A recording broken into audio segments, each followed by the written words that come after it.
Welcome back to the Fourth Way Podcast.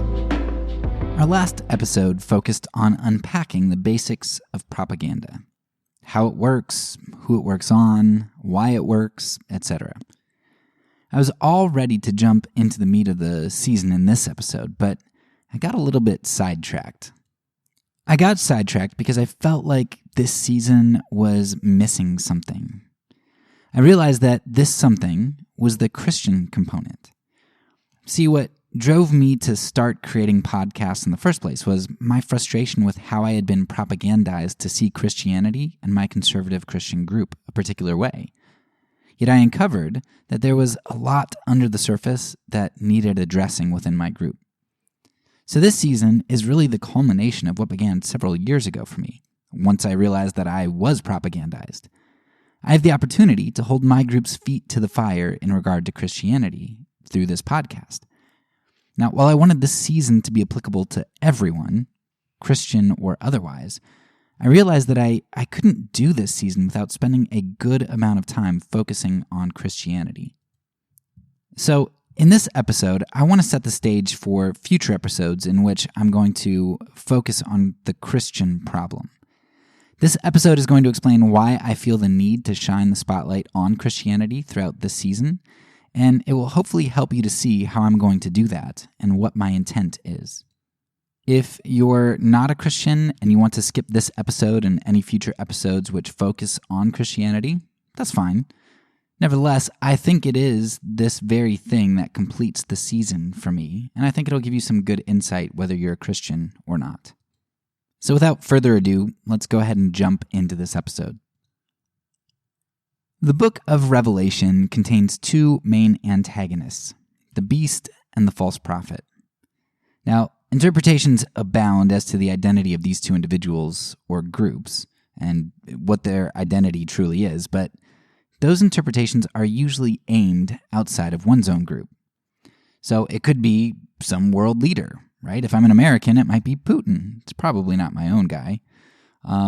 Or it might be an American, but it's going to be some liberal Democrat like Biden, not somebody in the Republican Party who I like. Or it's going to be some religious leader outside of our own group. For Protestants, the Pope has always been a very popular candidate.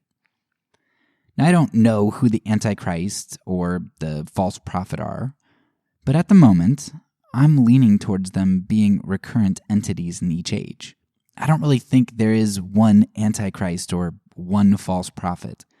1 John seems to indicate this as a very real possibility because he declares that many Antichrists have already gone out into the world.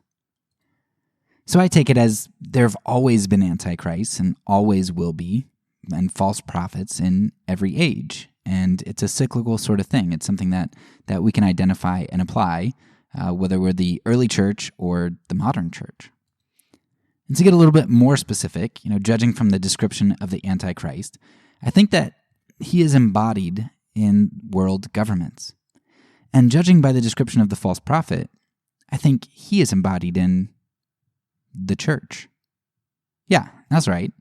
I think that the church is often the false prophet. Now, before you go to pick up stones, which, by the way, is exactly what Pharisees and false prophets, those who killed the real prophets, that's exactly the type of thing they would do, just hear me out. I'm not at all saying that you should leave the church. Not at all. I love the church, and we are not to forsake the assembling of ourselves together. The church is great. But just as Satan seeks to mimic and co-opt everything that God does, so has Satan co-opted the church throughout history, and he's done this long before the church was even called the church. Reinhold Niebuhr, no philosophical friend of mine, brings out this truth so well in an article that he wrote in 1969 entitled The King's Chapel and the King's Court. In this article, Niebuhr bemoans the way that church, those who had become the religious right, were crawling into bed with politicians. Boy, if he could see us today, things are way worse than when he identified them. For an extended look at this evangelical harlotry, I'll put a number of book recommendations in the show notes for you to explore. But essentially, to summarize, Christianity began to be courted by corporate America and certain politicians in the early to mid 1900s. And this really took off during the Cold War, as the United States sought to pit ourselves against the godless communists. Hence, at this time in the 1950s, "In God We Trust" was printed on the currency. "Under God" was placed into the Pledge of Allegiance, and presidential prayer breakfasts were started. It's also within this decade, the 1950s, that the civil rights movement really started to be founded, though it wouldn't really take off until the 1960s. But it starts to make major headway in the 1950s with some significant court cases. Now, you can't have too many blacks running away to communist countries like Cuba and declare that they're better off in godless Cuba than in Christian America. Now, if you didn't know that happened, propaganda's probably behind that. But Radio Free Dixie was a big thing. Blacks escaping to Cuba and living it up better there than in parts of the United States. Robert Williams, author of Negroes with Guns, is the most famous individual who did this thing. And, he considered the blacks to be an occupied mass in white America. Because Radio Free Dixie is a clear allusion back to Radio Free Europe, right, when they were occupied. So Christian America, God-filled America, couldn't appear to have worse civil rights than godless communism. So government began, more than ever, to co-opt the Christians willing to be their mouthpieces.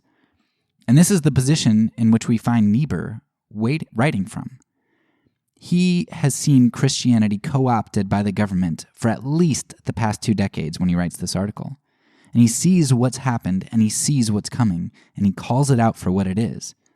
Rather than being prophets who speak truth to power, a wilderness prophet, the church was being court prophets, allured by power.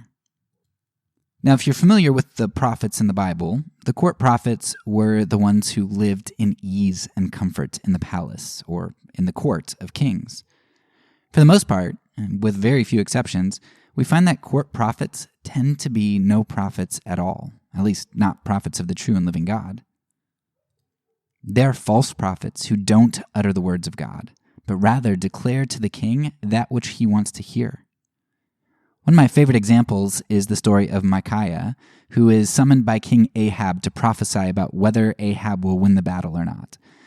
All of the court prophets had been telling the king that he'd be victorious, but Micaiah was a wilderness prophet, not a court prophet, and he told Ahab the truth that he got from God, that Ahab was going to die. Of course, Micaiah paid for not scratching the king's itching ears, and he was placed into prison with bread and water only and told not to be released until the king returned safely. As the king never returned safely, dying, as the true prophet Micaiah declared, I don't really know what ended up happening to Micaiah. He may have paid the ultimate price for the truth. I don't know. Anyway, Niebuhr hones in on these court prophets as being false prophets, and he identifies the soon-to-be religious right with them. While that may be a broad generalization, and while I think it's possible to be a false prophet in some regards and a true prophet in others, I think Niebuhr identified something true. The church, or at least certain iterations of the church, are false prophets. They're either false prophets completely or in a partial sense, through certain blind spots that they have. And generally speaking, the closer that you get to the palace or to the court, the bigger the false prophet you're going to tend to be. The allure of wealth and power and influence are almost always corrupting. In my mind, then, whether or not the false prophet represented in Revelation is the church, it doesn't really matter. The church or institutionalized religion has frequently been portrayed throughout the Bible as false prophets and court prophets. The wilderness prophets are usually the ones with little power, they're shabbily dressed, they're persecuted, they say really weird and countercultural things, and they eat food cooked over dung and do other weird stuff. But what does this whole court prophet and wilderness prophet thing have to do with our series on propaganda? It has a lot to do with it, I think. Government is a bitter poison that nobody can stand the taste of. Taxation, conscription, persecution, violence, corruption, you name it, government is nasty. But using pure violence doesn't tend to fare too well for rulers, which is why, as David Graeber pointed out in our first episode that we talked about, many people and institutions seek to implement the less coercive and abrasive forms of power by controlling information and using charisma. Certainly, politicians do this kind of thing, but throughout time, politicians have recognized that the church is a wonderful vehicle to co-opt into their service. They've been doing it all the way since the Old Testament times with the court prophets. Religion is the spoonful of sugar that makes the poison of government go down. It's a primary delivery system, not just for the government, but for a lot of things, really. So wherever it is that you find propaganda, you're bound to find the church not only not lagging too far behind, but often at the forefront. Sometimes this is the true church, which has gotten disoriented, but other times it's a wayward and corrupt church of the devil. That's for you to decide which one it is in each instantiation. With all that in mind, as we journey through each area of propaganda in domestic abuse, in racism, in corporate greed, in government, etc., I'm going to have a special episode in many of these sections focused on the way that the church has been the false prophet for this evil. I want to reiterate that I am not against the church. In fact, my current job is a missionary whose job description entails church planting. I love the church, and I think it's vital to Christianity. It's central to Christianity. It's the alternative politic. It is the big K kingdom compared to the world's little k kingdoms. However, I recognize that the church is so important and so powerful that everyone else wants a piece of her. I think the movie The Book of Eli portrays this kind of thing beautifully, where everyone's trying to wield God for their own purposes and power, which doesn't make God and His word bad. It means that people recognize the true power that exists there. So I'm not exposing the evils of the church as false prophet in order to discredit the church as a whole. Rather, my goal is twofold.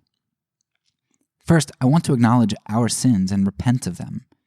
Bringing evil to light is how we begin to heal. But second, knowing how the church is constantly allured into false prophecy should help us to avoid the same pitfalls in the future and identify and distinguish the false church from the true church, or the wayward church from the church on the straight path. I want to protect the church and purify her so that she can be the powerful incarnation of Jesus in the world, His hands and His feet.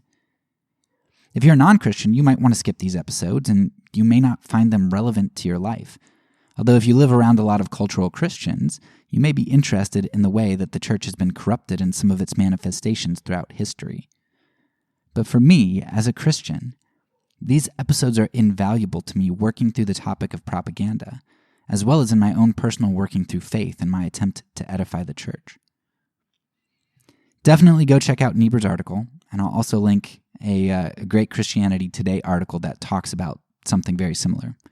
Watch the Book of Eli and read some of the books that I'll link below about evangelicalism, or just watch Phil Vischer's video on it, which provides a pretty good summary. I think you'll find all that stuff helpful and interesting, and we will definitely be getting back to the church. That's all for now. So peace, and because I'm a pacifist, when I say it, I mean it.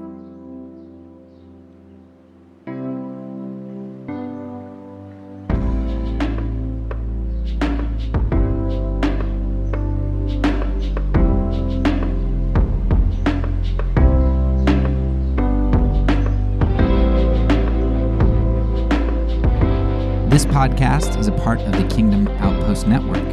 Please check out the links below to find other great podcasts and content related to nonviolence and kingdom living.